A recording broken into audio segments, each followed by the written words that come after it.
प्रधानमंत्री मोदी के स्टेटमेंट के बाद अब जो है फिर से ओपोजिशन पार्टी एआईएमआईएम के फ्लोर लीडर अकबरुद्दीन ओवैसी ने फिर एक बार प्रधानमंत्री पे अटैक करते हुए ये कहा है कि क्या देश के कई नेता, चाहे वो फारूक अब्दुल्ला हो या फिर कोई और हो, अनेरी हम उस खबर की बात भी करेंगे जो अकबरुद्दीन ने कहा है, लेकिन इसी के साथ हम ये भी समझना चाहेंगे कि कर्नाटक सरकार जो बड़ा फैसला ले रही है कि ओबीसी कोटे के तहत मुस्लिमों को आरक्षण दिया जाएगा, ये वहां के लोगों पर कितना प्रभाव डालने वाला होगा?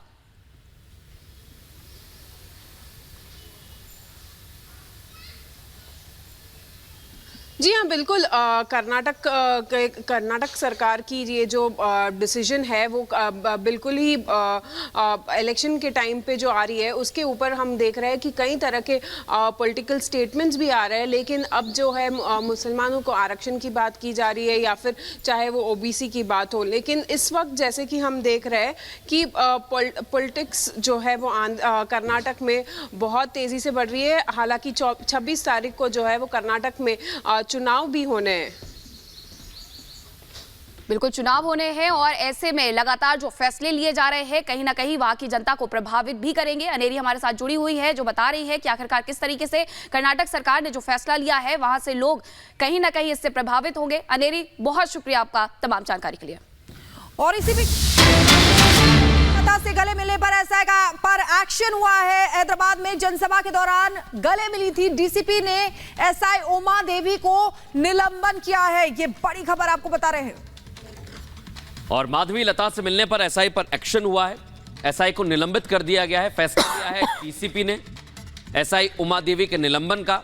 और बड़ी और अहम बात यही है कि चुनाव के दौरान इस तस्वीर को लेकर आपत्ति भी दर्ज कराई गई है और इसी को लेकर डीसीपी ने एक्शन लिया है। लेकिन हैदराबाद की ये रोचक सीट इसलिए क्योंकि यहां रोज एक मुद्दा उठ रहा है और दोनों तरफ से आरोप प्रत्यारोप का दौर भी। और इसी बीच एक और बड़ी खबर आपको बता दें, पीएम के बयान पर बोले हैं एआईएमआईएम विधायक अकबरुद्दीन ओवैसी, क्या हर मुसलमान घुसपैठिया है? बीजेपी मुद्दों पर बात नहीं कर रही है, मुसलमानों को अलग करने की कोशिश कर रही है। यूसीसी से ज्यादा यूनिफॉर्म सोच की जरूरत है। ये देश जितना आपका है उतना मेरा है, ये अकबरुद्दीन ने कहा है। ये देश हम सबका है, अकबरुद्दीन ने ये कहा है। बीजेपी मुद्दों पर बात नहीं कर रही है, टिप्पणी की है। प्रधानमंत्री नरेंद्र मोदी जो बोल रहे थे उसको लेकर बोला है। क्या कहते हैं, ज्यादा बच्चे पैदा करने वाले मुसलमान, घुसपैठी मुसलमान। अरे आप बताओ, ज्यादा बच्चों का जवाब तो कल दे दिया, घुसपैठी का मतलब क्या है? वजीर आजम हिंदुस्तान मिस्टर मोदी, मैं सवाल कर रहा हूं, तुमने मुसलमानों को घुसपैठी कहा, क्या हर मुसलमान घुसपैठी होता है? मैं पूछना चाहता हूं, क्या सारे मुसलमान घुसपैठी है? अगर घुसपैठी है तो मैं पूछना चाहता हूं, मौलाना अबुल कलाम आजाद भी क्या घुसपैठी थे?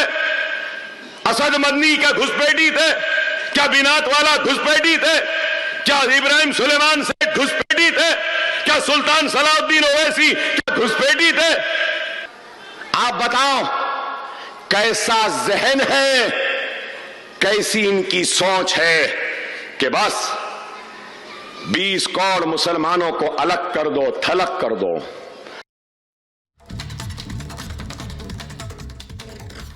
रॉबर्ट वाड्रा के समर्थन में पोस्टर लगे हुए हैं। अमेठी से यह खबर मिल रही है। रॉबर्ट वाड्रा ने पहले मांग उठाई थी और अब कांग्रेस के नेता भी मांग कर रहे हैं कि उन्हें उम्मीदवार बनाया जाए। हालांकि अभी तक अमेठी से किसी भी उम्मीदवार की घोषणा नहीं की गई है, लेकिन रॉबर्ट वाड्रा पहले जता चुके हैं, अपनी बात को वो कह चुके हैं और वो चाहते हैं कि वो यहां से चुनावी मैदान में। और इस बार उनके पोस्टर्स लगे हुए हैं अमेठी में। ये जो पोस्टर लगाए गए हैं कांग्रेस कार्यकर्ताओं की तरफ से वो हम आपको दिखा रहे हैं, जिसमें लिखा है रॉबर्ट वाड्रा अब की बार।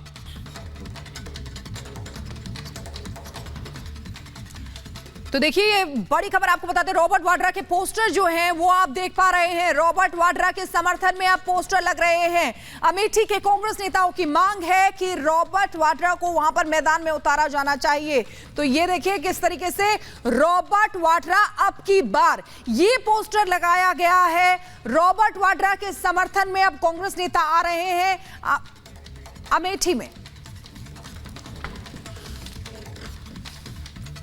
तो देखिए किस तरीके से मुकाबला जो है वो दिलचस्प होता जा रहा है। स्मृति ईरानी ने अब गांधी परिवार पर तंज कसा है। जगदीशपुर पर वाड्रा की नजर है। स्मृति ईरानी ने बड़ा हमला बोला है, लोग अपने जमीन और खेत के कागज छिपा लें, ये स्मृति ईरानी ने कहा है। आपको बता दें कि किस तरीके से बड़ा हमला उन्होंने राहुल गांधी पर बोला और इधर रॉबर्ट वाड्रा पर भी उन्होंने बड़ा हमला किया। उन्होंने कहा जगदीशपुर पर अब वाड्रा की नजर है, लोग जो हैं वो वहां पर अपने जमीन और खेत के कागज छुपा ले। आइए सुनते हैं क्या कहा।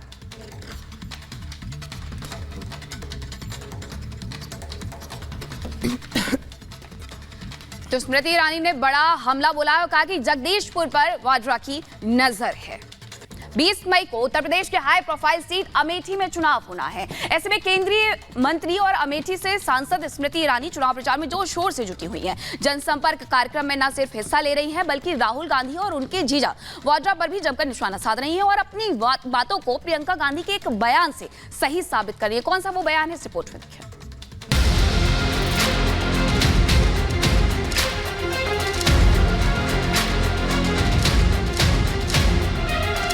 जीजा जी को जगदीशपुर सुरेश ध्यान में आ गया है, इसका मतलब एक एक गांव, एक एक घर, एक एक व्यक्ति अपना खेत का कागज छुपा ले।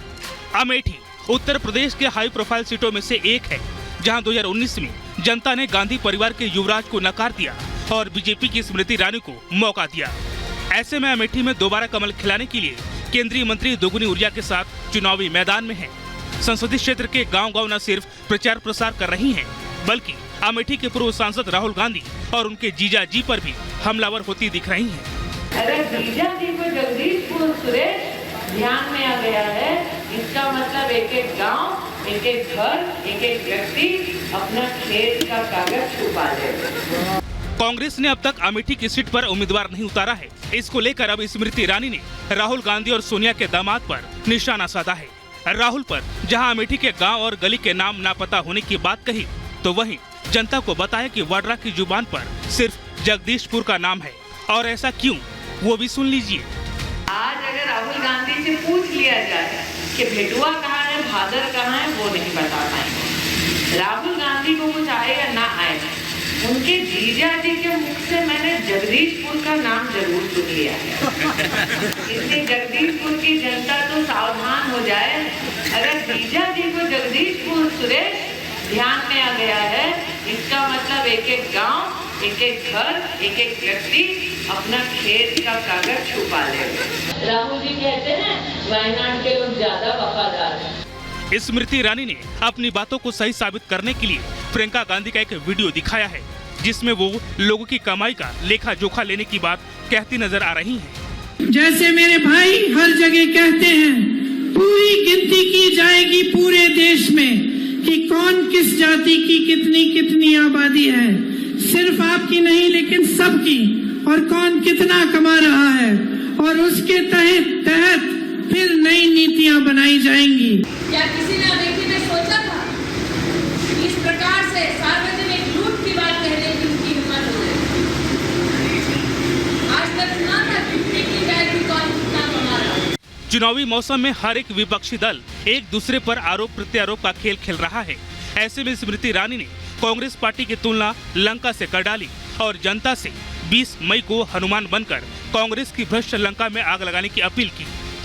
मोदी का हनुमान हमको बनना है, नहीं कह रहे? 20 मई को मोदी का हनुमान हमको बनना है, कांग्रेस की भ्रष्ट लंका में अपनी पूंछ से आग लगानी।